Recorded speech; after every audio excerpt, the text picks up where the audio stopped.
going to invite you to close your eyes and allow your awareness to move from the outer world to your inner world. As we embrace the gift that is uniquely ours, no other form of life can do what you and I are about to do. We're going to exercise this unique gift. We're going to harmonize our bodies with the earth in a way that our ancestors have understood in their time, and science now is beginning to understand in ours. So I invite you to allow your awareness now to shift from your mind into your heart. And if it helps to touch your heart in a way that's comfortable for you, I invite you to gently touch your heart center now. I'm doing the same thing right here. Just gently touch your heart center with a finger, a hand, a palm. And as you touch your heart, I invite you to allow your awareness to go to the place where you feel the touch. Allow your focus to go to your heart.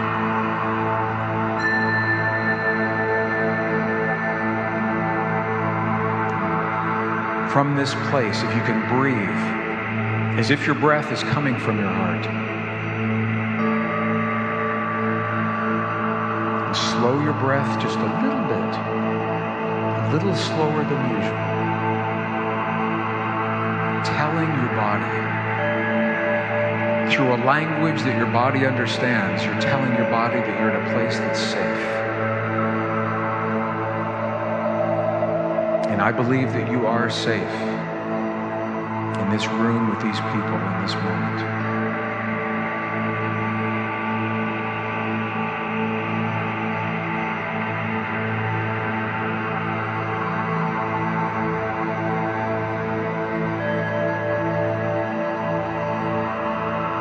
And as you breathe from your heart, to establish the link between your heart and your brain, I'm inviting you to feel in a way that no other life can feel. To the best of your ability, if you can feel gratitude for anything or anyone, appreciation, care, compassion, gratitude, appreciation, care, compassion, and allow that feeling to radiate from your heart to permeate your body. This is an ancient technology, powerful technology. Your ancestors have done this thousands of times. They wrote to you in their texts and their most cherished traditions to remind you of this power that you have within your body. As we follow in their footsteps, as we follow the path of those who have come before us, we reenact this most holy, this most sacred act.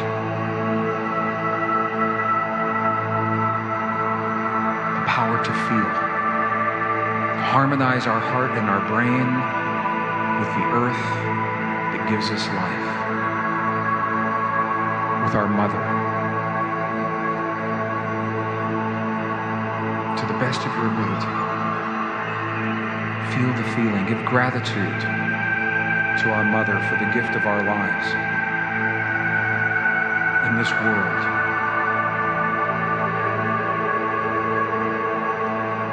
For the nourishment that she gives to our bodies, for the life that she gives to us as life. Continue to breathe. And as you do this ancient and primal thing, you are feeding the field that connects all life, all things. And you are feeding that field with a meal of love, a meal of healing. Breathe as if the breath is coming from your heart.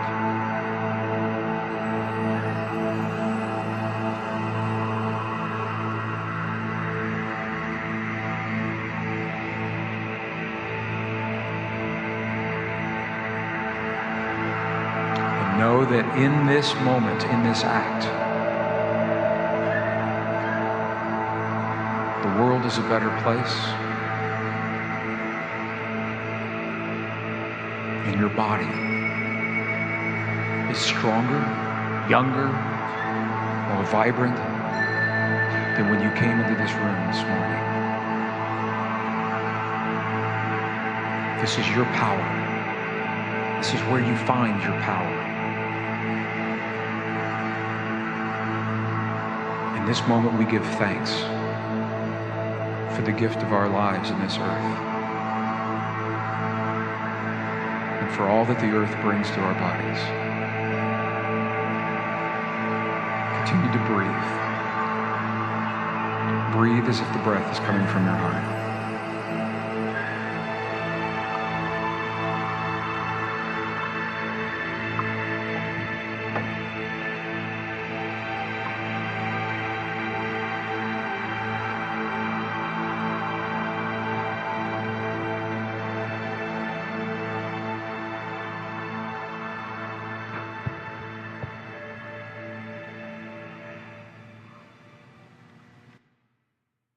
Greetings, dear ones. I'm Cryon of Magnetic Service.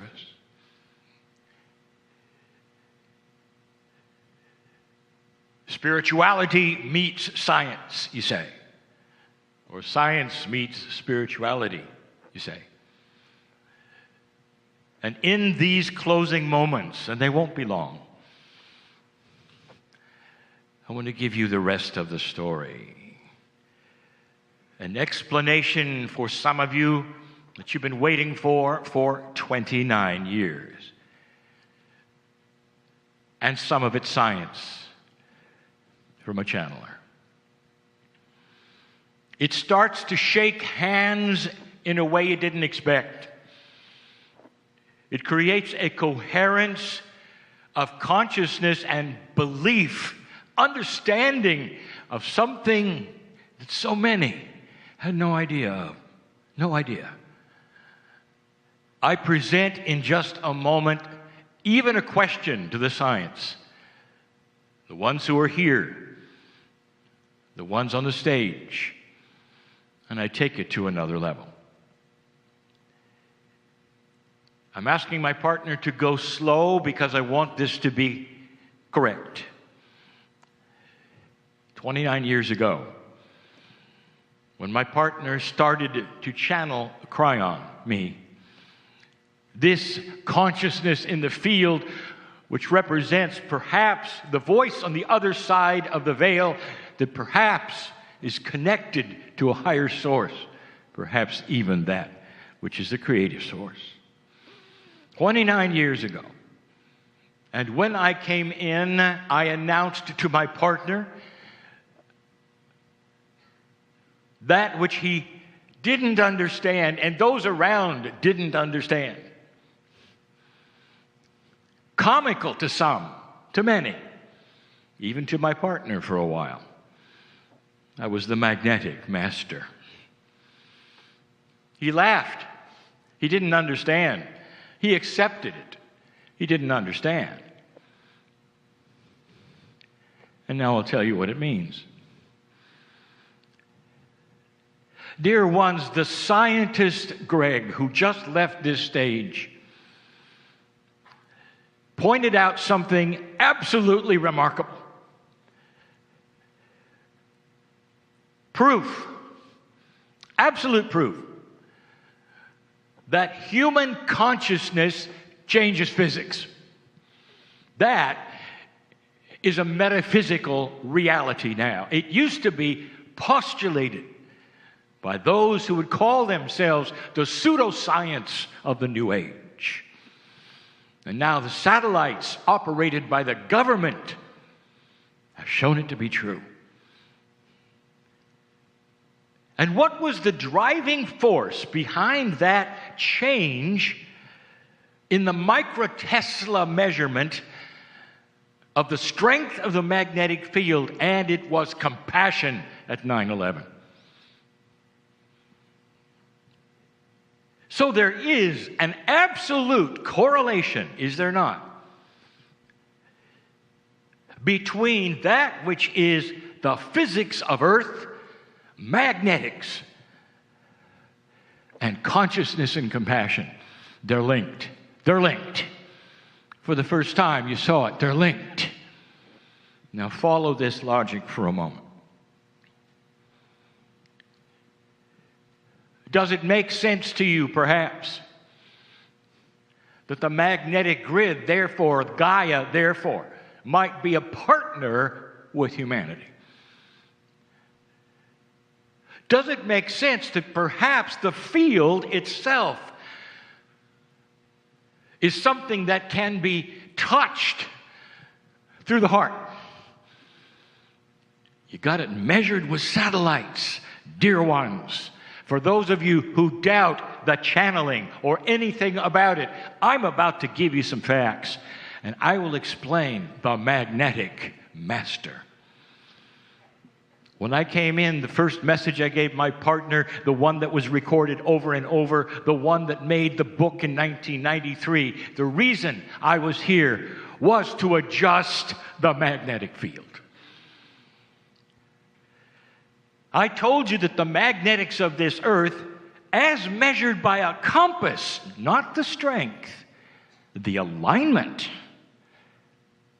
would change more in 10 years than it had in 100. And those who paid attention know it did. It changed. And during those years, you might remember something. Those mammals who would beach themselves constantly, where they never did before. The whales that would go into the surf, where they never did before. And then you find out later that they navigate with their own compasses inside themselves. The magnetite in their very brains is a GPS that they use. And when the grid started to shift and the compasses started to also show it was shifting, even the whales didn't know. How many of you realize and remember that runway numbers in airports are compass headings? Now go do your research. How many of them had to be repainted in the last 29 years? And the answer is most. Most. Because the realignment of the magnetic grid, be careful, my partner, the realignment of north, not the strength, the realignment of north and where it positioned changed the angle of the toroid. If you're into science, if you paid attention in the last hour, I just gave you a secret. You were heading into, that was the precession of the equinoxes, and in the field we saw you making it. There was no question. Oh, it was in the late 80s and I arrived. You were making it. The Soviet Union fell over. Disarming so much that was there before. You were going to pass the marker, just like the ancients said. There was so much excitement in the field. I'm telling you something. Listen. And the magnetic grid had to be realigned because you were going to stay. And the realignment caused a correlation between that toroidal shape, and you. And the field started to be a lot more commensurate with what you were going to do with compassion. This is why I came. There will be some who understand what I'm saying and some who don't. I don't know whether those who measure things, like the scientist Greg said, ever thought about the alignment of the toroid and where it was in '89 and where it was in the year 2001. And whether that toroidal alignment would make any difference at all in that which is the marriage in the field between consciousness and physics. It goes both ways, you know. The alignment of the field allows for greater compassion. Now you know why I'm the magnetic master. What does that tell you about what possibility it is that I exist as I exist? Or that my message is my message, and what is it if it is true, and if all of this channeling business is real, what does it tell you the message is? And that's the second and last part of this message. It tells you that whatever you want to say about spirit or God or source, whatever you want to say about it, it is paying attention, because it is inside every single human being, and it wants to coordinate everything on this planet so that you'll find it and know it's there, so you'll find it and know it's there. That realignment is so you can see it and work it and get to this place in the hero's journey called peace on earth quicker than you could before, ever before. This alignment is new. No other civilization had this alignment. Now you know who I am. I continue the rest of the story. The scientists can only bring you to a certain place. The best of the best. Smart as they are, they can only bring you to a certain place. It can explain. The charts and the graphs can show the field is real. It exists. It may even be stronger today than ever before. Now that's supposition, but I will tell you it is, because of the realignment of the toroid. But they can only bring you to one place, and they can tell you about it. They'll talk to you about the coherence. They'll talk about the strength of the coherence. They'll talk about what the field might be, the timelessness of it.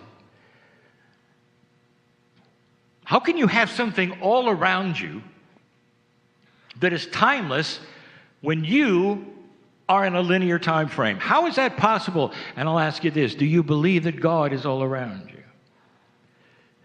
Do you believe that there is a multidimensional force, if you want to call it that lives with you, inside you, that you call God or Spirit and knows your name?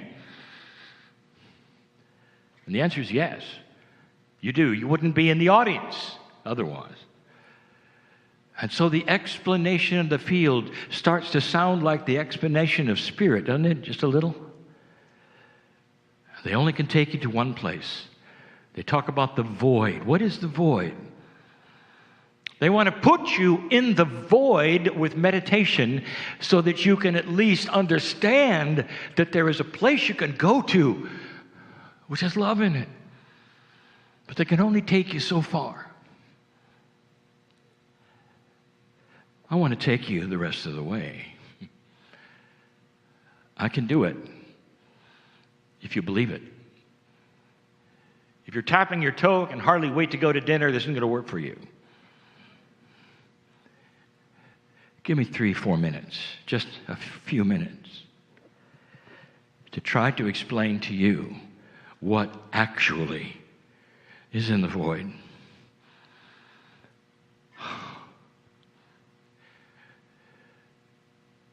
There are many in here who believe in that which you would call a reincarnated experience. Dear ones, you never die.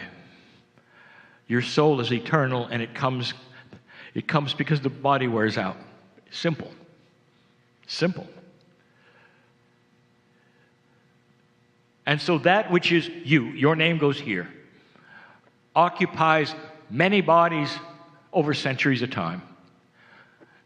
This is not a New Age belief. If you take a look at the most intuitive belief systems that originated on this planet, go back as far as you can and find the texts of the belief of those Hindus and those Buddhists thousands of years before your prophets. What was the staple of their belief? And the answer is the soul returns. Intuitive, common sense, spiritually made sense. Until it got changed, watered down, until you threw Gaia away and you have what you have today. Dear ones, there's a reawakening of this potential. And those who sit and listen right now, most of you understand. You've been here before. Turn the page. Were you always one gender? And the answer is no. There is a system of gender shift. It makes sense so that all of you will participate with your Akash in the compassion of the other. So that in this lifetime or others, when you meet and fall in love, you will be able then at some level to relate to the other. And you do. Studies about the masculinity in women or the femininity in men. Fascinating. But that's not where I'm going.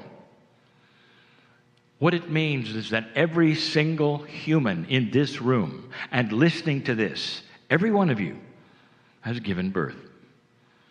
Every one. And now I want to talk to you about that moment. That moment. A moment that surpasses any moment that a human being can ever have with love and compassion. When the mother first looks at the infant that has just emerged from her, the soul which awakens and takes those breaths, and looks into the eye of the infant, if you could measure it, everything lights up. If you could measure it, the field can be felt by those in the room. They'll never get used to it. Ask those who deliver children. They never get used to it because that is so infectious. Love and compassion of that size. You look into the eyes of the infant for the first time. What do you say? Mom, what could you say? What could you say? Welcome to Earth. I'm going to be with you all your life. You're going to say that. It says, I'm going to protect you. I'm going to love you. I'm going to do everything I can to keep you here. There is no measure to this. If you had a love meter, it'd be broken. There's no measure. Now, if you can participate in this just for a moment and go there just for a moment, whether you're male or female, you'll all experience this. Emerging from you, life, put on your chest, open its eyes, and there he or she is. Oh. Now, I want you to double that feeling. I want you to triple that. I want you to square it. I want you to put it on the Richter scale. I want you to logarithmic it. And then you'll know a piece of the love that is in that void. Coming from that which some don't even believe exists, and that is a central creative force that has put you here, not by accident, who knows your name, loves you unconditionally, and knows of your magnificence, and looks into your eyes, waiting for you to open them. Waiting to say, I know you, I'm going to take care of you. I don't want you to be sick. Until your last breath, I'll hold your hand and love you so much that you'll be safe for life. The scientists can't go there. They just aren't allowed to. They're not allowed to go there with the charts and the graphs. and all that they have, but I can, you see. I'm a channeler. Lee is a channeler. I'm Cryon. And here's what I want to tell you. Not only does this love exist, listen, use the logic. If you can love a child the way you do and it goes off the scale, what do you think is the scale of the love of God for you? And something is happening in this new energy. And here's what I want to get to. This love, this amazing discovery that there is a hand out and waiting for you to take it with free choice, this discovery that you have to make is stronger in this energy because of this realignment of this grid, because of this angle of the toroid, in this science, in this coherence than it's ever been before. And it calls to you like it never has before. And that's why there are so many people in this room and listening to this. These meetings didn't have this kind of attention before, did they? 30 years ago, did they? What has happened recently to bring you to this chair to even listen to this possibility? You came for science, you're getting love. And then you find out that love may be a complement of science. Did you ever see a tree that had the sunlight just perhaps coming in a certain way and only for a little while, and you see the tree then over a period of years start to bend to the light? That's what I want you to know. Due to this realignment, due to these studies, due to this now correlation between consciousness and magnetics and physics, due to all of this, you're starting to bend to the light. You're starting to see it. You're starting to want it. You want to know more about it. You can't define non-linearity. By its own common sense definition, it's tough for a linear mind to define something that is not linear. And so the plea is this: don't figure it out. Let it be. Go ahead and figure out the charts and graphs, dear ones. That's why you came. But draw the line when it comes to that, which is the incredible love of God for you in this moment. Your name is known. You're not here by accident. Don't figure it out. Don't say how much, when, where, what do I do? Which way do I face for this to happen? How many steps do I climb? Did you say that to your infant? Looking in his eyes, her eyes, did you say, I'm going to take care of you, but you're going to have to do some things for me? No. No. And neither did God when you were born magnificent in this planet. Neither did Spirit, neither did this central creative source ever look at you and said, I would love to love you completely, but you got to go over here, you got to know this person, you got to do this, you got to join this. That's not the way it works. I want every one of you, as I close right now, to understand the reality of this message. You have seen the tip of the iceberg all these days with all of these charts, the graphs, the proof over and over that you can change you biologically, conscious, proof after proof after proof. And now, the rest of the iceberg, you've got help. Not just help. Does it make sense that if the peace of God in you is really the peace of God, if it's really there, it belongs in the field communicating with a parent who has opened its eyes and looked at you and says, I'm going to take care of you as long as you live. Now, in the next life, take my hand. Come on, take my hand. Try it, see what it's like. But that's the free choice. To cognize what I'm saying or not. The same number of angels will walk out with a doubter as the one who is healed in the chair right now. I know who's here, and I know who's walking out different. And this completes the picture of this particular entire series of meetings, it completes it. It's a circle.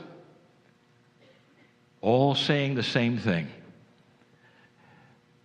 The science and the spirituality, someday there'll be a word that encompasses both. Because the Creator made you and this planet just like you are, knows who you are. But the love and the compassion that is there when you bend toward it just a little bit, it's so infectious. It's like when you bend toward it, it lets you reach out and take your hand, and you'll never forget it. You'll never forget it. You'll never forget it. And you'll never be the same. That's why I came. Perhaps that's why you came too. And so it is.